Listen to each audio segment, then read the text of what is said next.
For tuning in. My name is Shahrukh Nasir, and this is On Guard for the podcast that talks about solutions that are going to address the Canadian economy. And it's certainly open to any type of feedback that you guys would like to give. Now, getting right into things, the first topic that I want to talk about in this series of podcasts that I will hopefully be making over the next period of time is international student crisis perhaps we have now in Canada, and what is the best way to address this. So, for people who are aware of what I do, and for those who are not aware of what I do, I have been in the immigration consulting space for the last 7, 8 years. I am a registered Canadian immigration consultant. I have firsthand information, knowledge, and uh, know-how of how this process works, and I will try to share my experience, perspective based on that. Similarly, I worked in the banking sector previously. 7 to 8 years of my professional career were spent there. So when I talk about videos related to finance and economics, I'll try to reference that experience as well. Now, talking specifically about international students, let's start putting things in context. So look at it from a way that when I was a kid and I was going to college in my early part of life in 2005, and honestly, uh, I didn't see many international students, and I looked at the numbers. The reason for that was at that time we had about 100,000 international students in Canada. Percentage wise, we had between 5 to 7% international students enrolled across all of Canada. And that number went to about 350,000 international students in 2015. And that is a period that I'm covering because that's the time that when the Conservatives were in power. Now, actual number wise, that number went from 100,000 to 350,000. Percentage wise, that's about 350%. So basically, we had a growth during that decade as well of international students. Now, from 2015 to 2024, where we sit today, we had a growth of 350,000 international students in 2015 to a million international students in 2024, and a little bit over that now. Now, obviously, that's a huge jump, and the impacts of it is being felt across Canada. The topic of today and the focus of this podcast is to figure out how we got here and what are the things that can be done to address this in the future. So that's where I will continue to focus on in this conversation. So the number one thing in my mind uh, that comes to me when I'm talking about this issue is I have to understand how these education institutions were able to bring this many number of international students, and who were the people approving these international students to be able to do this in the first place. So the number one thing is you have to understand education institutions are provincially administered, and they have what's called a designated learning institution title, which allows them to bring international students into Canada. Now, that approval process has two initial levels of governments involved. One is the municipal, and the second one is the provincial. Municipality wise, they have minimal hand in this, but they do obviously look when you secure a premise to open up a college or a space, you have to get approval from the city, safety, security, things like that, and then you submit your curriculum to the provincial government. They look at the curriculum of the learning institution that you want to set up, and based on that, they give you an approval, an intern approval, albeit, and based on that, you can start recruiting domestic students, and then later on, after usually 1 to 2 year span, they give you this authorization of designated learning institution. Once you get this designation, then you can bring in international students from around the world, and you are able to then expand and grow your business accordingly. So those are the players involved, or the entities involved in the approval of the designated learning institutions, so to say, hierarchy, or the flow chart, I would say, right? Now, international students obviously get their study permits approved by the Canadian government, which is a federal jurisdiction that is handled by embassies around the world, whether it be in Delhi, whether it be in Riyadh, whether it be in France or Paris for that matter. It's all over the world. These international study permits are processed based on the jurisdiction and the area you're in. Now, the first topic of this solution based podcast is when the DLIs are being accepted and issued these statuses, there has to be a better job of ensuring that the curriculums that they are offering are in line with what the Canadian economy or the regional or the municipal or the provincial economy needs. For example, we don't need. I don't want to. We don't. I don't want to belittle any particular faculty or type of sector, but let's say we don't need too many of an X amount of colleges and universities that are offering the same program. There has to be a statistical analysis of how many of this X amount of programs and colleges do we really need in our province. That's the number one issue. So this misalignment of having designated learning institutions being able to offer programs that are irrelevant is something that needs to be examined at a very deep level provincially, and similarly the effects of this can then be seen on the federal level as well. Now the federal government for its part has realized the shortcomings and has started to put in programs or compliance issue or compliance pieces that will allow them to keep a better check on the designated learning institutions across the province. But once again, this is something that DLIs should be focusing on in good faith to ensure that the students graduating from their programs are in line and in tune with what the economy needs. I will focus on positive examples. So I always like BCIT. I mean, I have friends and family who went to BCIT. I find it to be an amazing school. I wish I went there too as a kid, but what's done is done. I went to University of Windsor, which is perhaps better, but that's neither here or there. But the point is, BCIT. When you think of that name, it's renowned. They train for practical skills in the industry, and as far as I could remember as a kid, or I'm sure it was the case up until a few years ago, their students would even get hired before they even graduate. Highly technical, advanced training, what the Canadian economy needs, what the future needs, what the present needs. Let's have more of that.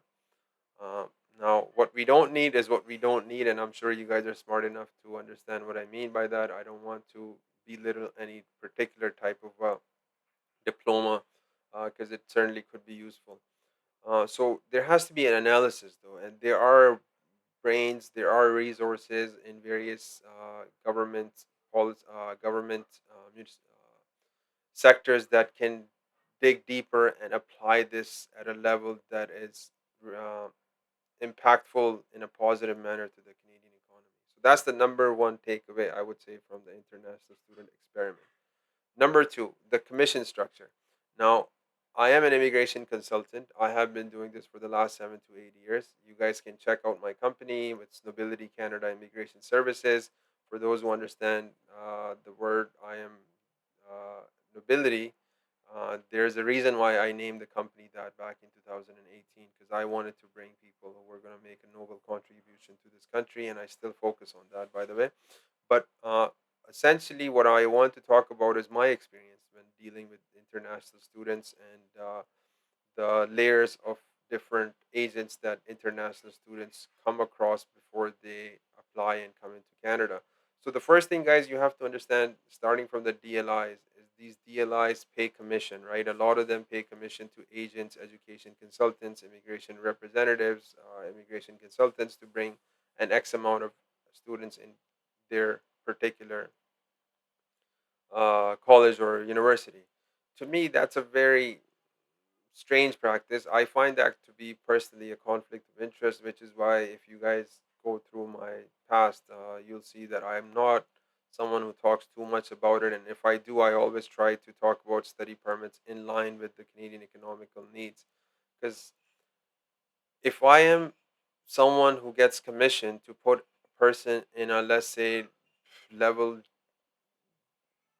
zero type of a program, zero being the worst type of a program that they can be, or putting them in a program that is a level 10 program that pays zero commission, um, financially, I won't be inclined to put them into the program that is perhaps best for them. Ethically, for me, that is something that I have been able to overcome because I will give a shout out to the banks that trained me because they did train me to do KYC and fiduciary duty and to make sure that I do what's right for my client. So when I have to analyze my client in that type of a scenario, I have to do what's right for them. If I know by finishing an XYZ type of a program, they will not be able to secure a job, or if they want to get permanent residency, they won't be able to get that, and the only benefit in that program is for me, then I should not choose that program. I wouldn't choose that program. I have had heated discussions with some of the agents that have contacted me in the past to help with their study permit applicants, that you should put the student in programs that are in demand and are in line with the professional careers of the people who are wanting to come and study in Canada. Simply just don't pick the program that you think is going to get you the best commission. So that's the number two thing. Commission structure. This is a huge conflict of interest. I don't understand how the government has not taken further action on this, but then I understand it's a provincial and a municipal and a designated learning institution type of a policy. It's certainly something we need to talk more about, explore about, and come to a solution with about, because if you continue to have designated learning institutions giving out commissions for programs that are not relative to the Canadian economy, then what are we doing here? So it ties back to the first point that I raised, having uh, DLIs offer programs only that help, only those programs that help the Canadian economy. And then obviously, I'm speaking from an international student perspective. Locally, domestically, obviously, Canadian students are open and they have options to learn whatever they want. But if we want to bring in international talents and help them to flourish in this country, we should do a service where we only let them into programs that we know they will thrive in. So, number one is that. Number two is the commission. Number three is the due diligence part. And this is what really gets me and it really frustrates me. And I'll just keep my French to a minimal, but basically the due diligence in a sense of the documentation approval process, or the lack of the due diligence being done in some offices around the world of IRCC. Now, for those who practice immigration, we know that there's a system that the government uses to aid their decisions when it comes to temporary residency files such as visitor visa, study permit, and at times work permit perhaps as well. But this artificial system, the aim of it is to help the officers process volumes of applications. However, when you come across the news that a bunch of fake letters of acceptances from renowned universities in Canada are accepted by the embassies of Canada across, and people are issued study permits on these fake letters, and they land inside Canada, and then they're able to switch this fake letter of acceptance into another designated learning institution. That rings a lot of alarms, and it really uh, drives me bonkers, so to say. But the for those who are watching this for the first time or trying to understand the process, when a designated learning institution issues this letter of acceptance, along with this and other documentations are submitted to the Canadian embassies and offices around the world for the process of making a decision on the study permit application. In some cases, and unfortunately, it's now in the thousands, which is alarming, thousands of these letters of acceptances that were fraudulently produced, meaning they were never issued by the designated learning institution, got the approval of a study permit. People were able to use that, come into Canada, and then after landing into Canada, there was a web form, which now government has changed the process of. You were able to land as a student and change your status from a X institution to a Y institution, all through a click of a button or a web form for that matter. Now, That is insane and alarming at multiple levels. And basically, what I recommend to the government of Canada and embassies around the world is, rather than relying so much on artificial intelligence, why don't we actually talk to the people who are coming into Canada and examine their analysis, examine their intent on an interview basis. I know USA does this for visitor visas and various other visas that they issue, uh, because perhaps they know the knowledge. The perhaps they value the interaction, and they value their they perhaps put more weight on this, that by examining a person one on one you could better determine their intent. Simply, what I like to put an analogy on this about is a 2D scan versus a 3D scan. So, what I mean by a 2D scan is when you have a process which allows for simple documentations or to be submitted via an online process, and in this day of artificial intelligence and AI and scams and things like that, it's really easy for some people to create fraudulent documents and submit these documents. And you might not have the best system as the government to be able to examine and ensure that it is actually a authentic document. So why don't call them for an interview, examine their intent, and based on that make a decision. It's definitely harder to fake things in person than it is by simply producing and submitting documents online. I know most of my clients, they always ask me, can we go in for an interview? Can we talk to the government? Now, I tell them you can't. You have to submit these web forms, and you just have to wait for emails and letters that are going to come from, different embassies around the world. That is probably not the right practice in this day of age. I do encourage people to travel. I mean, most of us are immigrants. We come from different parts of the world. I have traveled to the Middle East. I have traveled to South Asia recently. And what I would like to tell everyone is to go travel and see the different parts of the world that they come from or they are originating from, even if their families immigrated 300, 400 years ago. The reason for that is you get to understand a lot of different cultures, practices, business practices, ethics, and things like that. And once you have this knowledge, then you can be better equipped in dealing with these different cultures and different parts of the world that you are inviting to your home, or in this context, our country. Fraudulent documents is a very common practice in certain parts of the world. They can create any type of a fake document that you can think of, and for the government to take that on face value in this day of age, after being duped or after being taken advantage of by this, is something that I would say it needs to stop. Start interviewing people, start calling people. I understand it will take time. I understand it will slow down the process. But if you were able to systematically just invite students into programs that are needed in the Canadian economy, number two, figure out the commission structure and incentivize agents and representatives to bring in students who are going to make a positive contribution to the economy. If that needs to continue, do that. Number three, do a due diligence process that is catered to making sure that the person who's on paper submitting documents matches the person in front of you when you're doing that face-to-face interaction at an embassy overseas before you let them into Canada. Once you let them into Canada, there's plenty of options people can utilize to stay in Canada. That is a separate video that I will talk about.